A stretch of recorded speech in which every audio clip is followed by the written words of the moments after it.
Deja sentir su presencia en este lugar. Su presencia es santa, es hermosa. Bendito su nombre.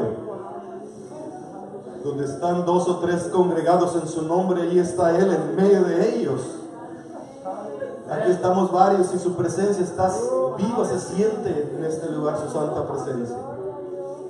Gracias Jesús, gracias Jesús, gracias Jesús, gracias Jesús. Eres maravilloso, papá. Lindo, lindo, lindo. Gracias Jesús. Qué bueno es el Señor. Vamos a ir a su palabra, hermano.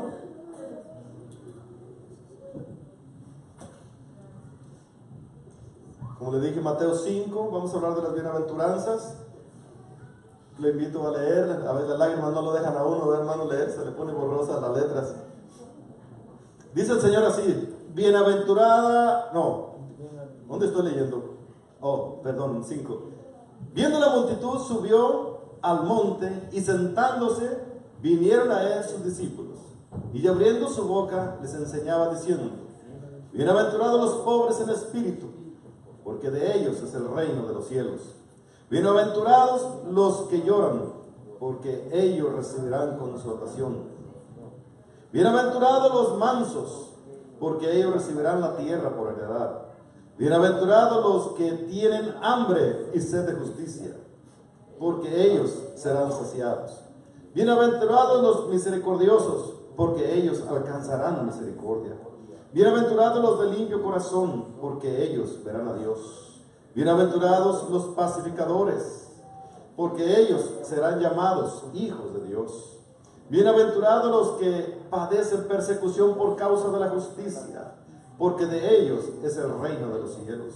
Bienaventurados sois cuando por mi causa os vituperen y os persigan, y digan toda clase de mal contra vosotros, mintiendo. Gozaos y alegraos, porque vuestro galardón es grande en los cielos. Porque así persiguieron a los profetas que fueron antes que vosotros. Amén. Oremos. Amado Dios, en el nombre de Jesús, en tu presencia estamos en esta hora pidiendo tu guianza, Señor. Pidiendo que tú hables al corazón de los que estamos hoy aquí, Señor. Que tú seas tú el que esté hablando al corazón directamente. No mis palabras, Señor, sino tus palabras llegando al corazón de cada uno de nosotros. Donde tu presencia, Señor, esté ministrando las vidas, Padre. Y que no quede allí, sino que tú llegues y sanes el corazón doliente. Que tú llegues, Dios mío, y toques esa área afectada en el cuerpo de cualquiera de los presentes. Y con tu mano santa, Señor, le traigas sanidad. Dios mío, que seas tú quien esté tocando aquel cuerpo que necesita, Señor, ser tocado por tu presencia. Gracias, bendito Dios. A usted le damos la gloria, papá, en el nombre poderoso de Jesús. Amén y amén. Tome su lugar, hermano. Como ya le dije, vamos a hablar de las bienaventuranzas. Encontramos 7 bienaventuranzas en ese lugar. Pero escuche esto, las bienaventuranzas son características del pueblo de Dios. Características que deben de estar en usted como cristiano y en mí. Si estas características no están en nosotros, entonces hay una pregunta si realmente nosotros somos cristianos. Porque estas son dadas para usted y para mí, para que usted y yo vivamos esto que hoy hablamos. Y vamos a analizar un poquito, hermano, con respecto a las bienaventuranzas hasta donde alcancemos a llegar. No quiero correr, quiero ir lentamente para que podamos entender un poco más de esto. En el verso 3 dice: bienaventurados los pobres en espíritu, porque de ellos es el reino de Dios. Los pobres en espíritu tienen una recompensa. ¿Cuál es, hermanos? De ellos es el reino de los cielos. Hermano mío, pero es necesario entonces analizar quiénes son los pobres en espíritu. Para usted, ¿quién es un pobre en espíritu? Tenemos que entender eso. Espíritu es letra minúscula, E minúscula. Quiere decir que no se refiere al Espíritu Santo de Dios. Se refiere al espíritu del hombre. Pobre en espíritu es aquella persona, hermano, que no se siente capacitada para poder hacer las cosas por sí mismo.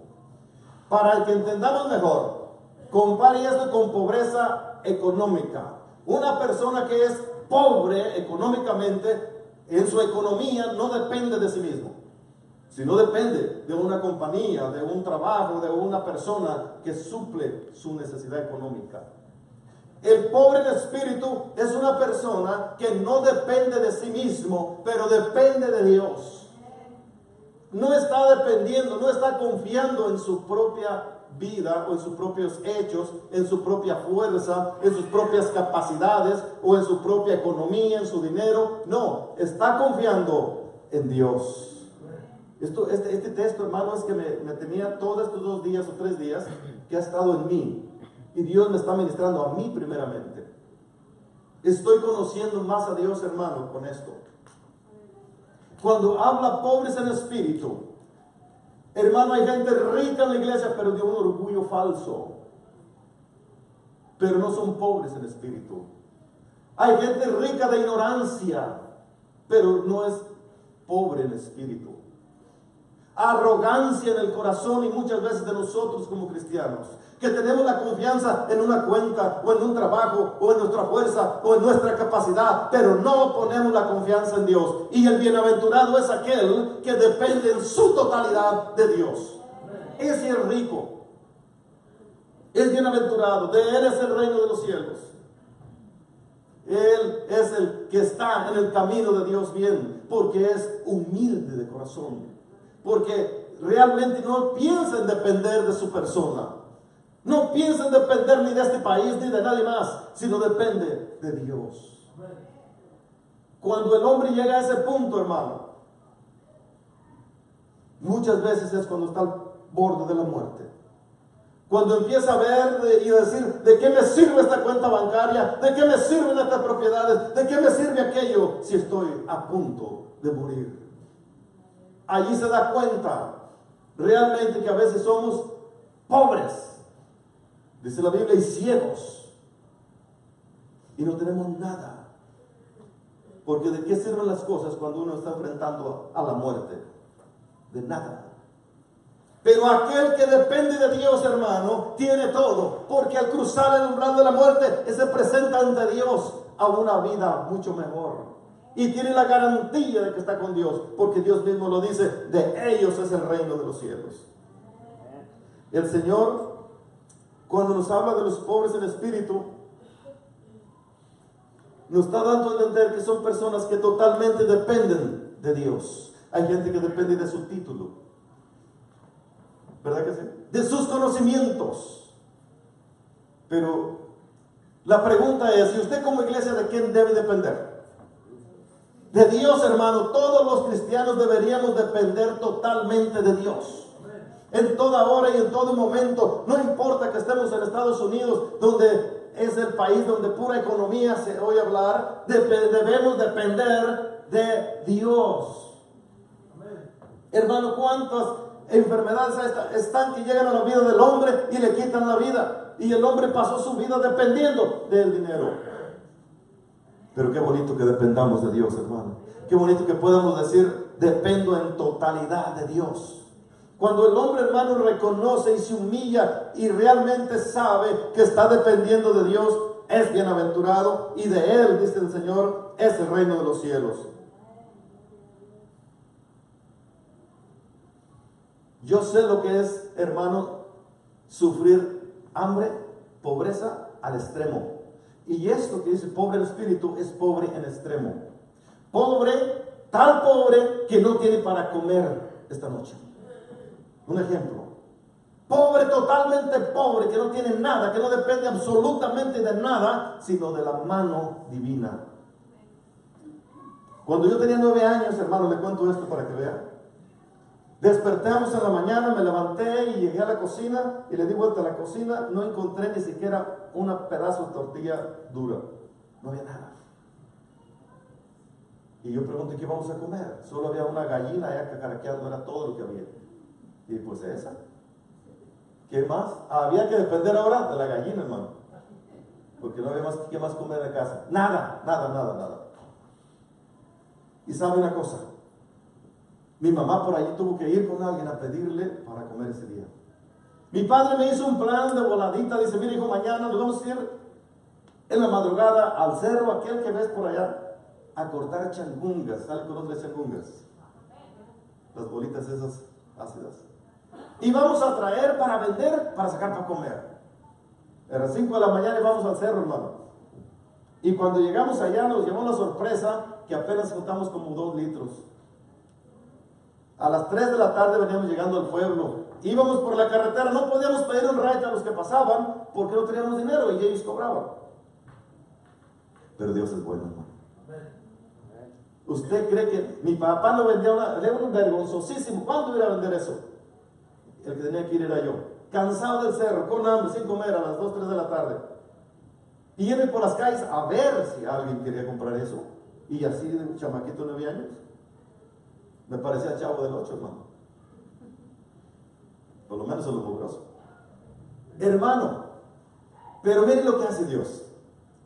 Íbamos por la carretera cuando mi papá se agacha y agarra un peso que estaba en la calle, en la carretera.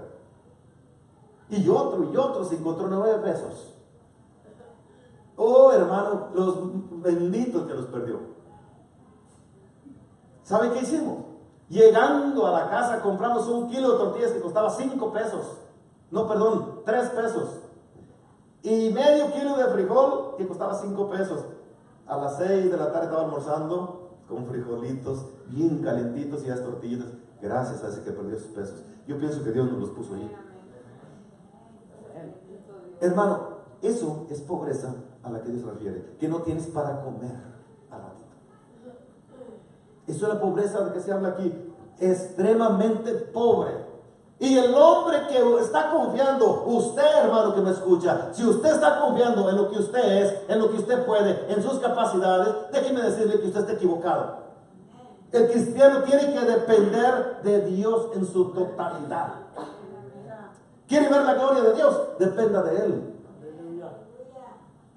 Porque muchos cristianos en este país tenemos la confianza en el banco, en el trabajo, en el dinero, en nuestras capacidades, en nuestras inteligencias, pero no en Dios. Y eso, hermano, nos descalifica.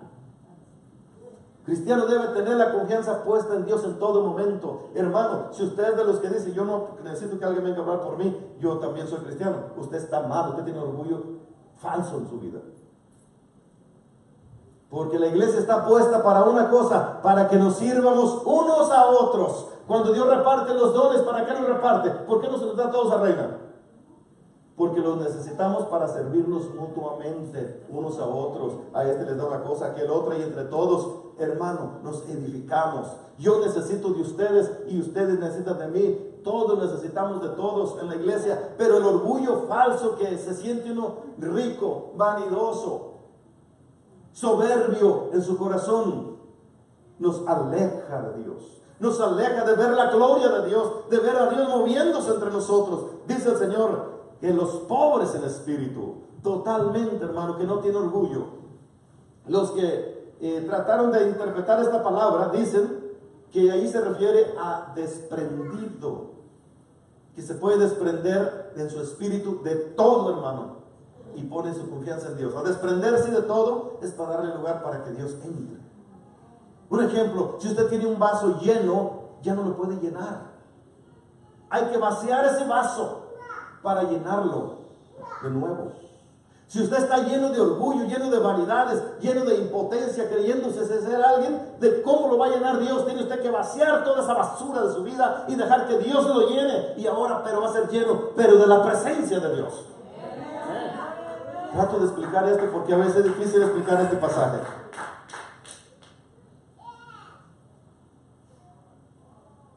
¿Confía usted en sí mismo? Analice su vida, hermano. El pobre en espíritu, ¿en quién confía? En su Dios. Depende de Dios en todo. ¿Cómo la iglesia estamos, hermano querido? Hay que depender totalmente de nuestro Dios. ¿Sabe? Le pongo un ejemplo. ¿Los fariseos estaban pobres o estaban ricos? Ricos en espíritu humano, pero no estaban ricos en Dios. Y todos rechazaron a Cristo. Todos no lo recibían porque ellos creían que no lo necesitaban. Si usted no sabe, usted no entiende que usted necesita ser lleno de Dios, usted no lo va a buscar. Si usted no sabe que tiene la necesidad, no la va a buscar. ¿Cuándo es cuando usted va a un doctor? Sino cuando usted sabe que está enfermo. ¿Quién de ustedes ha ido porque se siente muy sano al doctor? ¿Cuándo es que sientes la necesidad de buscarlo? Cuando sientes el problema. Si no sabes que estás mal, no vas. A Dios también. Si tú crees que estás muy bien, si tú crees que tu caminar lleno de orgullo, de vanidades,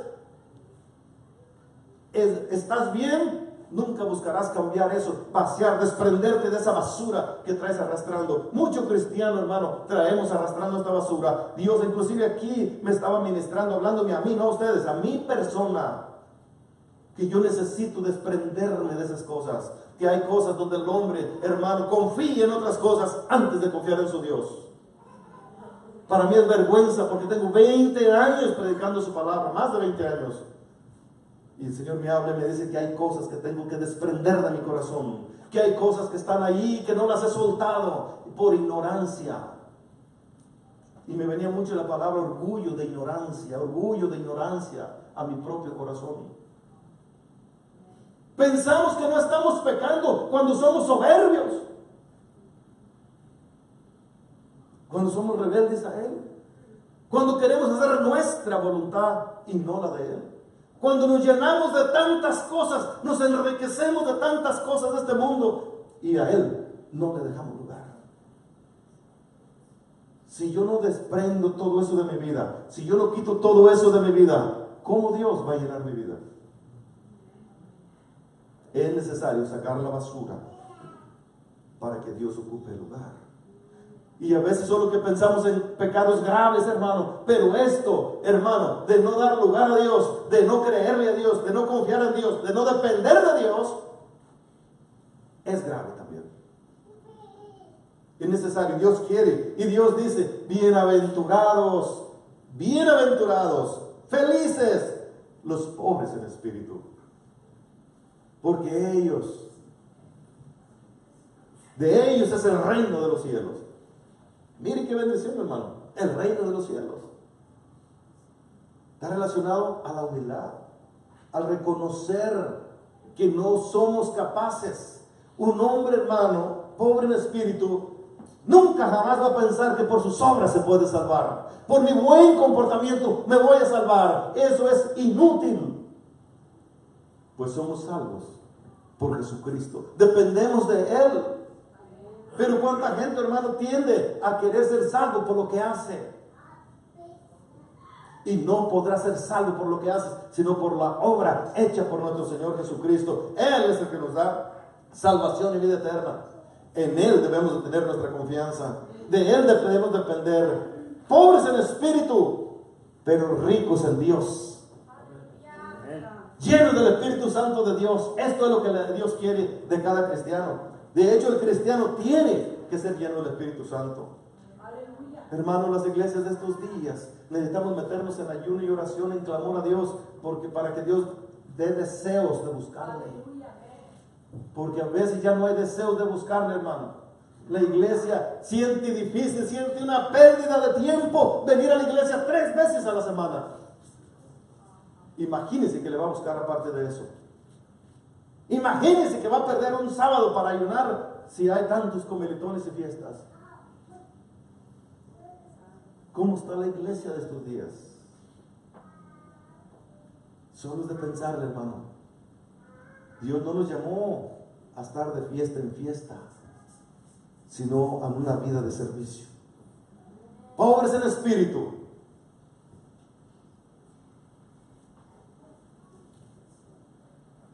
Vamos a dejar ese punto y brincamos al siguiente. Dice el siguiente, el número 4.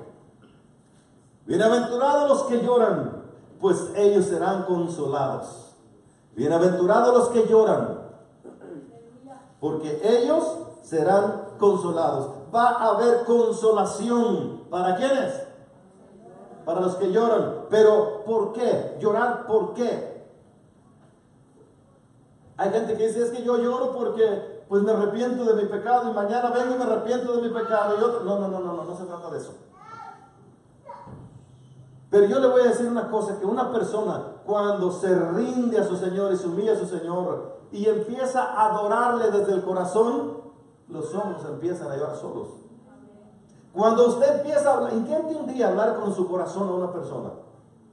Ya lo han hecho. Y solo los ojos empiezan a llorar. Cuando usted ha pedido perdón, pero lo ha hecho de corazón, ¿qué hacen sus ojos? Y cuando usted nomás está hipócritamente pidiendo perdón, está seco, no sale nada. ¿Verdad que no?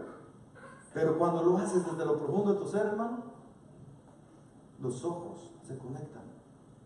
Cuando usted viene a Dios con un corazón arrepentido, en arrepentimiento de todo corazón, no se puede evitar que tus ojos lloren. En el libro de Joel, del profeta Joel, dice que nos convertamos a Dios. Joel 2:12. Convertíos a mí con vuestro corazón, con todo vuestro corazón, con ayuno, con lloro y lamento. La conversión a Dios, hermano, por conocer nuestra condición de perdición en la que nos encontramos. Y el gran amor de Dios, cómo nos salva, cómo nos rescata de esa perdición, te va a hacer sentir ese deseo de llorar. Cuando usted viene humillado ante su Dios, ¿qué es lo que pasa? Llora. Cuando usted viene a adorarle con el corazón, no se pueden detener las lágrimas. Amén. La iglesia se pone triste. ¿Por qué se pone triste, hermano? Gócese. Cristo vive. Él vive. No se duerma. Yo sé que es viernes, pero tenemos que tener la fuerza para estar allí. Observe lo que pasó con Cristo. Dice así: Cristo, en los días de su carne, o cuando vino aquí a la tierra, habiendo ofrecido oraciones y súplicas con gran clamor y lágrimas al que lo podía salvar. El mismo Cristo nos da el ejemplo. La Biblia nos enseña en varios pasajes a Jesús llorando. Cuando Lázaro murió y él fue a la tumba, la Biblia dice que Jesús lloró. Y cuando Jesús iba descendiendo a Jerusalén, cuando se detuvo y vio a la ciudad, hermano, dice la Biblia que lloró el Señor.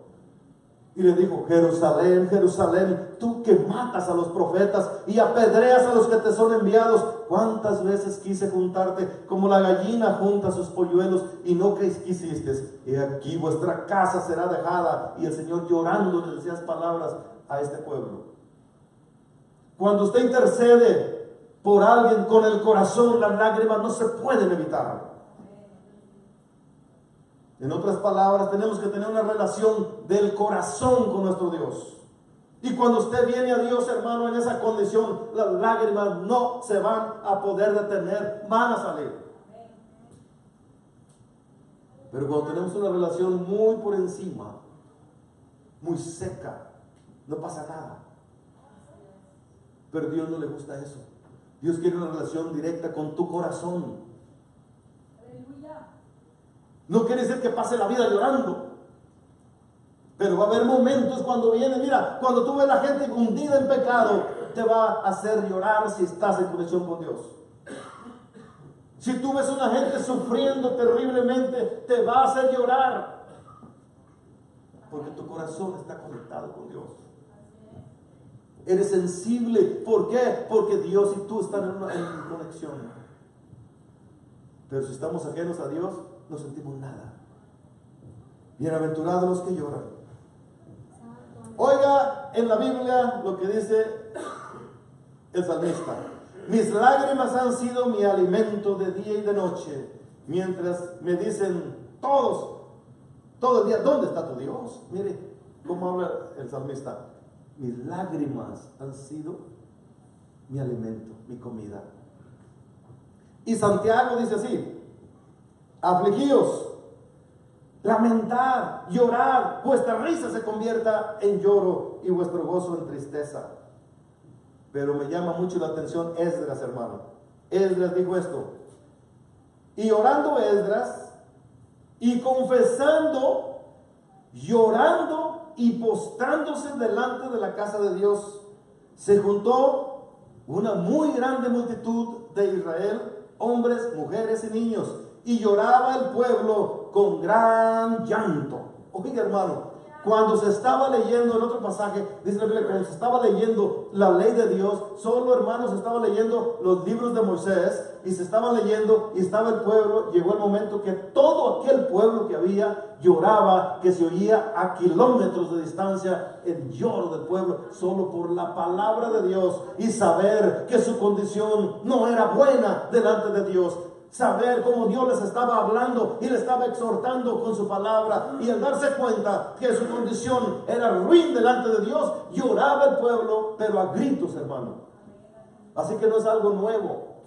Desde el Antiguo Testamento, cuando el hombre le falla a Dios, yo no sé a usted, pero hay gente aquí de los que están enfrente de mí que han estado leyendo la Biblia y a veces sus lágrimas han caído en la Biblia. ¿A alguien le ha pasado eso?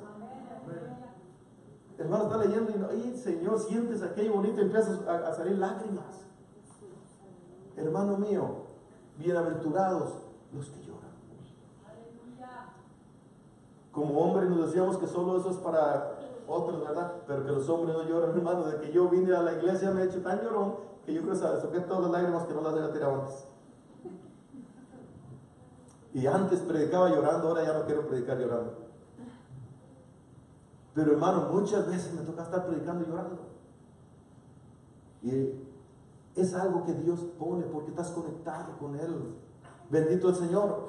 Pero observe a Esdras.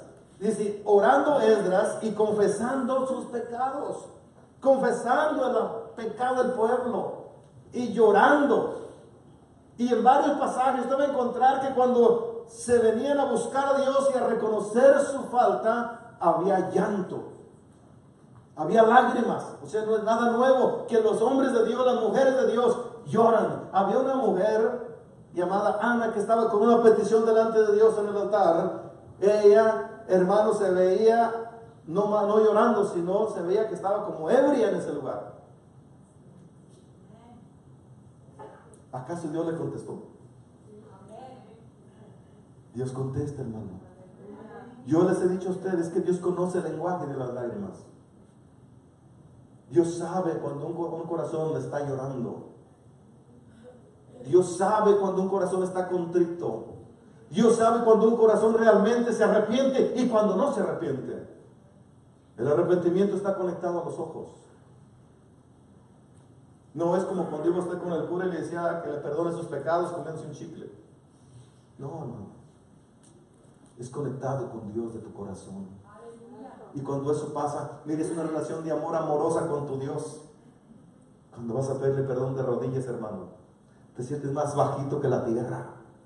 Y ahí le entregas todas tus cargas. Y ahí Él está contigo tratando. Y las lágrimas corren, hermano. Pero hay iglesia que está seca totalmente. Dice la Biblia así: por tanto, velad, acordándoos que por 3 años, de noche y día, no he cesado de amonestarlos con lágrimas a cada uno. Oiga lo que dice el apóstol. 3 años con lágrimas, amonestándoles que se corrijan, que caminen bien en Dios. A veces la iglesia necesita que se les remoneste con lágrimas, hermano. Porque hay hermanos que no toman en serio al Señor. Y no se humillan delante de Dios. Y sus pecados no son perdonados. Y va a haber condenación. Y es necesario muchas veces que el que los exhorte con lágrimas, hermano. Pero yo le quiero decir algo más con respecto a las lágrimas. El Salmo 51, cuando se escribió ese salmo, ¿usted cómo cree que se escribió? El Salmo 51, yo le aseguro que estaba tirando lágrimas este hombre cuando empieza a decir: ten piedad de mí, oh Dios, conforme a tus misericordias. Ten piedad de mí, oh Dios. Oh hermano, conforme a la multitud de tus piedades, borra mis rebeliones. Está pidiendo perdón porque sabe que está sucio delante de Dios. Eso es lo que hizo grande a este hombre. Saber reconocer que está mal. Pero a veces nosotros como cristianos, muchas veces no presentamos esto delante de Dios. Creemos que estamos bien. Creemos con decirle al Señor una palabra seca y decirle, Señor, perdóname, ya estuvo todo arreglado. Cuando es necesario venir con humillación, hermano, y hablarle a Dios con lágrimas, pedirle a Dios que le perdone a uno, porque si no recibimos el perdón de Dios, ¿a dónde vamos a ir, hermano? ¿Acaso Dios está obligado a estar perdonando personas que no se arrepienten? No, hermano. Dios quiere perdonarnos, pero es necesario que el hombre reconozca su condición, que venga humillado a la presencia de Dios. Y hermano, como el rey David, cuando hablamos de este salmo, él había pecado terriblemente, pero estaba reconociendo su pecado. Estaba presentando en Dios su vida total como estaba, pero arrepentido. Y Dios tuvo misericordia. Amén. Gloria a Cristo Jesús. Dice la siguiente bienaventuranza. ¿Cuál es, hermanos? Bienaventurados los humildes. El verso 5. Pues ellos heredarán la tierra. ¿Cómo dice la otra versión? ¿Dice diferente? Los mansos. Mire esta versión moderna, la versión los humildes. Bienaventurados los mansos, porque de ellos ellos heredarán la tierra por heredad. Es que una versión o la otra cambia. Los mansos. ¿Qué acaso la mansedumbre no es algo que el Señor Jesucristo nos dijo que aprendiéramos de Él? Sed mansos y humildes de corazón. Él dijo, aprendan de mí que soy manso y humilde de corazón, y hallaréis descanso. Cuando el hombre es humilde, hermano, va a haber un descanso en su alma. Va a recibir descanso, porque muchas veces tenemos muchos problemas porque no hemos aprendido a ser humildes, a ser mansos. Una persona que tiene mansedumbre descansa, siente el descanso de Dios. Pero cuando el hombre, lo contrario, hermano, está en problemas, en pleitos y en cuanta cosa, pierde toda la paz. Pero la característica de un cristiano es tener mansedumbre, ser manso. Bendito Cristo. Ser manso o humilde. La Biblia dice, humillaos delante del Señor y Él os exaltará. Cuando usted se humilla delante de Dios, Dios lo va a bendecir, Dios lo va a exaltar. Pero dice la Biblia, Dios da gracia ¿a quiénes? A los humildes. Dios resiste a los soberbios. Hermano, quisiéramos decir que ninguno tenemos soberbia, pero más bien, de alguna manera tenemos soberbia en nuestro corazón y no la reconocemos y no la aceptamos, y esa soberbia nos perjudica en nuestras vidas. ¿Cuántas veces le faltamos al respeto a hermanos? ¿Cuántas veces tratamos de ser groseros con otro hermano? Eso manifiesta que hay soberbia en el corazón. Se nos da el consejo y no lo recibimos. ¿Cuántas veces rechazamos lo que el Señor nos está hablando? Porque hay soberbia en nuestro corazón. Y si a esa persona se le dice, tiene soberbia, se enoja. Dice, no, yo no tengo soberbia. Pero sí tiene soberbia.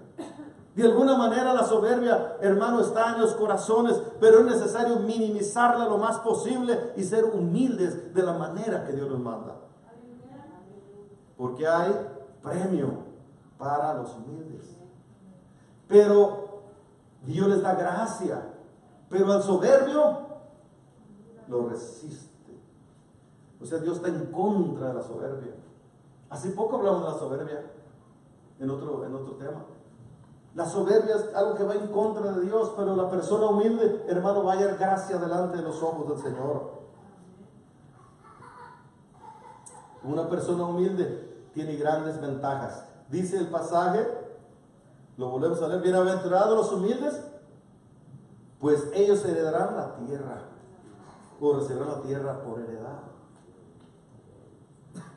¿Cuál tierra? Bueno, la nueva Jerusalén, la tierra nueva que Dios promete. Amén. Ahora, dice más la Biblia, así, vestidos pues como escogidos de Dios, santos y amados, de entrañable misericordia, de benignidad, de humildad y de mansedumbre y paciencia. Humildad, mansedumbre y paciencia. Humildad, mansedumbre y paciencia. ¿Qué piensa de eso? Humildad, ser humildes. Característica del pueblo de Dios. No puede haber otro pueblo sobre la tierra que tenga estas características y la iglesia no. Son de la iglesia. Es el pueblo que Dios ha llamado para que sea humilde. Es el pueblo que debe de tener estas bendiciones en su vida. Humildad y mansedumbre y paciencia. Pero oiga lo que dice Proverbios: riqueza, honra y vida son el pago de la humildad y el temor de Dios. Riqueza, honra y vida. 3 bendiciones que todo el mundo quiere. Riqueza, honra y vida. Es el pago de la humildad y el temor de Dios. Así que la riqueza y la honra y la vida, hermano, son para el hombre que es humilde de corazón. Pero no humilde hipócrita. Porque a veces uno es medio humilde y medio hipócrita, ¿verdad? Como es, hasta donde le conviene es humilde.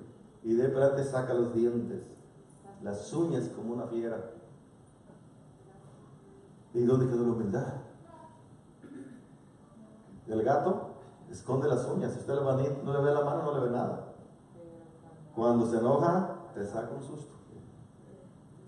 A veces así estamos los cristianos, hermano, bien humilditos como una ovejita. Pero cuando nos enojamos, nos salen dientes de león. Y nos hacemos especiales para atacar.